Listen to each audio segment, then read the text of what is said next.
everyone, it's me, Bren, living and growing in Zone 5B, Ohio. It is late July, and I don't know about you, but it sure does feel like summer is flying by. Now, in my garden here, the harvest is taking its time due to all the wet and unseasonably cold weather we've been having for the month of June and July. Well, heck, as far as that goes, even in May, it was pretty darn wet in my area. So I'm anxiously waiting more for tomatoes to ripen up and the peppers just to grow. We need the heat. Come on, sunshine. So this year, I was a member of the Fiskars Project Orange Thumb editorial board. You can read more about that on my website at brenhaas.com. One of the grant recipients was Southwest Housing Solutions up in Detroit, Michigan. In today's presentation, I got to speak with Matthew at this community garden and learn some really cool stuff about what's going on up in Detroit. You won't want to miss this. There are some gardens popping up everywhere. I also learned some interesting information about kale. So here it is, my quick conversation with Matthew. All right, we are live. Hey, Matthew. Hello, Brian. How are you? I'm doing well. How are you? Not too bad. Okay, so tell me a little bit about yourself. How are you connected to this is the Southwest Housing Solutions up in Detroit, Michigan? So I moved here from Texas about a year and a half ago, and I'm originally from the area. Mm-hmm. And I did AmeriCorps down there, and I wanted to do it again up here. And so there was a position opening to basically reactivate abandoned lots around Southwest Detroit. Awesome. And most of it was turn them into pocket parks or community gardens, and it was something that I was really interested in learning about. And so it just seemed like this great opportunity. So I started last February, and the company, Southwest Housing Solutions, mm-hmm. owns a bunch of affordable housing units, and next to them are mostly abandoned lots. Right. And so they basically wanted to find some way to turn these into productive space. And so that's basically what I've been doing over the last year and a half. Very cool. So have you always been a gardener? No, it's something that I just like. I learned construction through AmeriCorps in Texas, and then I was like, okay, this is an opportunity for me to learn gardening through AmeriCorps, and so I started a year and a half ago. So. That's very cool. Definitely. So I'm kind of one of your neighbors. I'm just south of Bowling Green, Ohio. So okay. when I do get out in the Detroit area, which isn't too often, it's kind of sad, all the vacant lots and, the auto industry's kind of, left. And so you guys are doing a really cool thing up there. Can you so share with me a little bit about the community where this garden is located, or are you working in all different locations in Detroit? So no, I'm mostly in Southwest Detroit, okay. And Southwest has generally been known as Mexican Town, mm-hmm. But it's also referred to as Southwest Detroit. Okay. It's mostly the area that I'm around is mostly Hispanic. There's a growing African American population, mm-hmm. And the area is heavily mostly restaurants. Okay. And so there's a few other businesses, but the big issue is that and this is like in Detroit mm-hmm. in general, there aren't very many grocery stores here. Right. Until recently, there were very few to none. Most mm-hmm. of them are all out in the suburbs. Mm-hmm. And so the problem is that a lot of our residents don't have vehicles, and so if you want to take a bus out to the suburbs, mm-hmm. it's 2 hours each way. Oh boy. And so and then there's a couple, but they're a little higher end. They're a little pricey. Mm-hmm. And so what we wanted to do was, how can we provide fresh produce to local residents for free, okay. and to basically develop a skill as well. So that, as I was learning gardening, they were as well. Mm-hmm. So that's really like kind of what we were trying to do. And I mean, the issue, the way you talked about earlier, about Detroit having just tons and tons of vacant land, which is still true. There's a little bit of effort now to either sell them to the people that own the lot next to them through the Detroit Land Bank, or there's a lot of farming going on. It's just that's what Detroit originally started as, was farming, and so it's kind of like this return using all this vacant lot for productive green space. Right. That's interesting. I didn't know it used to be farmland, but I guess because it was on the Detroit River, and so it just, irrigated from the river, and these thin little parcels. But, very cool. And so you kind of asked, my next question was why a garden in your area? So you kind of answered that. You got the perfect space. Have you, I just wonder, the location we're talking about specifically today with the images that you sent me, this is the one in that southwest area, right? Yeah. Okay. Do you have like an official name for that garden? We've been trying to figure out what that would name it. See, you need to have a contest. No? Or do like a social media contest for pick a name.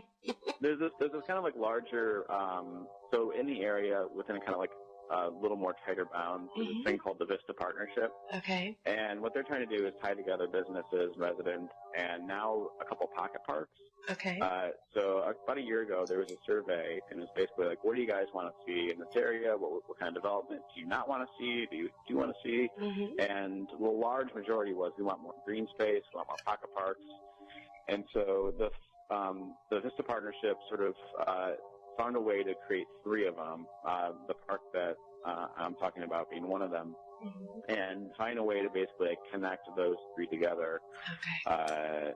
So that's another thing that's happening, is that like there's a couple different of them, a couple different parks happening in the area, that some are only just like recreational, leisure, some are kind of mixed garden, leisure, and then some are predominantly gardens. So there's a bit of a mix. I think that's great, though. I mean, that way people that are over playing in the park area, the play area, can see what's going on in the growing area, maybe, right? Maybe? Definitely, yeah. And come and, pick some tomatoes, and there's a lot of young children here, so it's an opportunity for them to learn a little bit about, where their food comes from, and how it grows.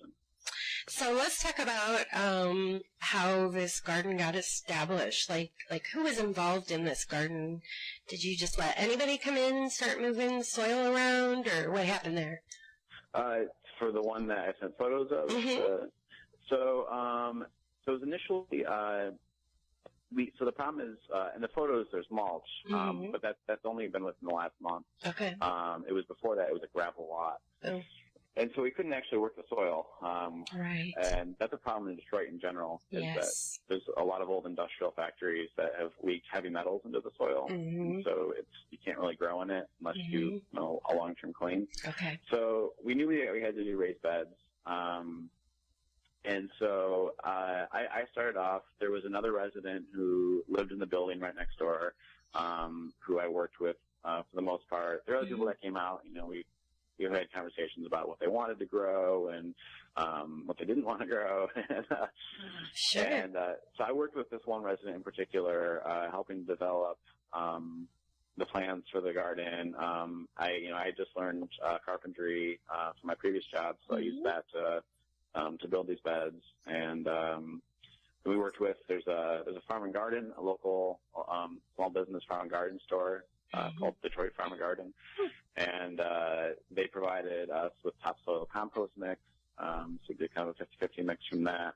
Very cool. And then there's another organization called Keep Growing Detroit, which does a crop share.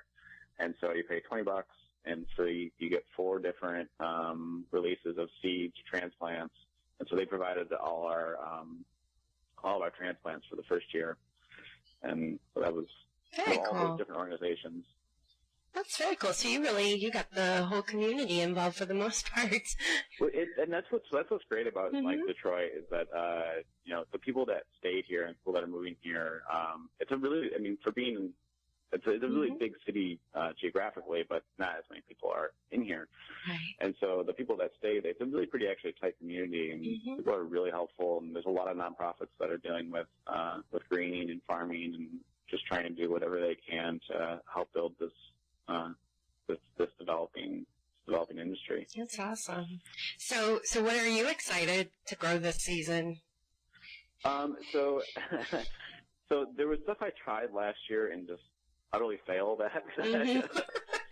That's the life of the gardener. Seriously. Didn't know like that potatoes grew so tall they clouded out everything else. Oh, yeah, they need space. They need space.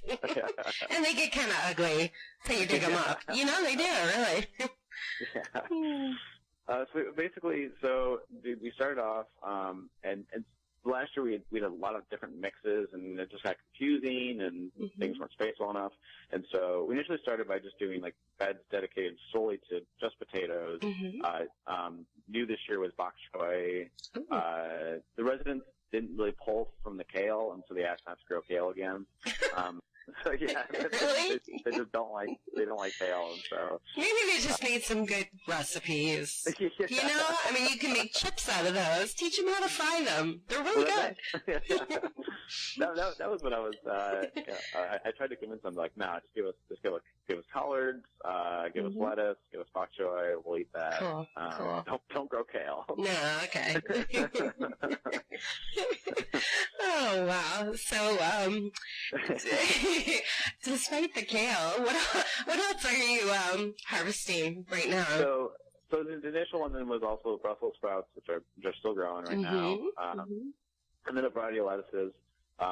Those came out in June, early June. Sure. Everything started to bolt. Yeah. Right now, we have a bed, about 3 beds worth of tomatoes. Okay. Potatoes are just coming up right now. Right. We have every kind of pepper, awesome. Eggplant, a bunch of watermelon, cucumbers, cantaloupe. Very good. Oh, the ground cherry. That was actually probably the coolest thing I've grown this year. And I didn't know this plant even existed. And, it creates these like delicious little grape tomatoes, like yellow grape tomatoes. They're amazing. But yeah, and it's nice because it's varied. So every morning when I come in and check on them, grab a couple off the ground, and that's cool. It's a ground cherry, you say? Yeah. So people say, like, it's similar to like a tomatillo. Okay. It's a little yellow husk with it just looks like it's even smaller than a grape tomato, but it's like a little yellow tomato, and it's really sweet. And basically, when each plant probably produces 50 of them, and when they're finished, they just fall off. And so every morning you can dig down on the ground and find some that are ready. That's really cool. I've never grown those before. Do you know? Did you start them from seed? Do you know, or no? They were that program with Keep Growing Detroit. That was one of the transplants, and so let's try it. And very cool. They've been great. That's very cool. So, what are you looking forward to heading into autumn in this garden? So I'm actually passing it on to someone else. I'm actually heading out in about a week and a half. So, oh boy, okay. So right now we're trying to basically like get a community group together that's going to take it over. And so most of the stuff that's still growing will, like watermelon is probably only about 3 or 4 weeks in, and so it still has a while before mature. But I'll be setting up some stuff to kind of take us through the fall. But it'll be passing on to other hands in a couple weeks. So. Very cool. Well, hopefully you can stop by and enjoy some of that harvest you worked hard on, right? So do you see this as being something that the community will continue to grow even after the season? I think definitely. So there's another garden. It's a smaller one, but it's at another one of our buildings just down the street. And with that one, I only just bring over the transplants and I plant them. They do everything else, which is kind of like how we want this one to be eventually as well. That's very cool. Yeah, it's great. They water, they harvest, they pull weeds. people will harvest from this one, but the less fun tasks have been left. Right. Yeah. So that's how it goes. That's how you learn, right? Yeah, exactly. So, and have patience with the veggies that are, they're taking their time this year. I know I'm zone 5B6, and I think you're the same as I, and the weather has just been crazy. I mean, I'm getting tomatoes, but they're not turning red yet because we just haven't had the heat. I'm sure you guys, yeah. So just hang in there, and I'm sure everybody's still excited anyways, right?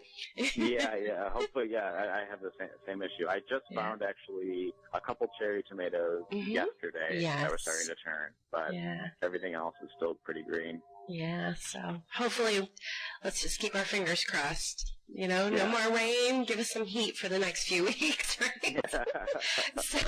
So this was part of the Fiskars Orange Thumb Grant. Did you pick out a few tools that you used for this? So the shovels have been super helpful. Okay, cool. I don't know what their official model number name is. Okay. But it's the one that has the yellow handle that allows, I've had to turn on the coil a few times. Okay. And, it makes it so much faster and so much easier. Cool. They're really sturdy. I actually broke a few shovels last year at the point where the rod connects to the actual spade. They've several snapped, and these things are super sturdy. They've worked really well. That's pretty important for filling those raised beds, to have a good shovel. Exactly. To move it around. We had to, we had to dress them again this year, and so turning over the beds, they've been really helpful. And then everything else we've actually used more for. We've had a couple of volunteer events. So a lot of the abandoned lots are just completely overgrown. And so we had a few big volunteer events in early June, and so we used the rakes and the shovels to spread mulch. Very cool. Just wanted to do that a lot. We used a lot of the loppers to clean up this overgrown lot a little bit north of us. Sure. And then a few other events. Yeah, they've been extremely helpful. They're great tools. That's awesome. Well, I'm going to have to, is this garden, is it kind of open to the public? Can people come up and check it out? It's completely open. Okay. It's open to anyone to come use and harvest, plant, water. Very cool. And everybody's always welcome to come and help weed, right? Yeah, exactly. All right. Well, thank you, Matthew. Hopefully if I find some time this summer, it'd be cool to come up and check it out myself, and maybe some of your gardeners, fellow community members, are they sharing any recipes? Well, I think that's what you need to come up here for. Yeah. I'll teach them how to make kale chips. Yeah, please do. And then they'll quickly kick me out. So, but I weed, so there we go. Yeah. All right. Well, thank you so much for sharing today. No, thank you, Brent. It's been a pleasure. Do you have a kale recipe? Tweet me at BG_garden so we can share it with Matthew's community. I hope you will click over to my website at brenhaas.com to check out the images of this garden that Matthew sent to me to share. And also, while you're there, hit the subscribe button. I'd love to share my newsletter with you, which is filled with more information about the Fiskars Orange Thumb Project and other really cool gardening topics. Until next time, get out in the garden. There's some pretty cool stuff going on in your community.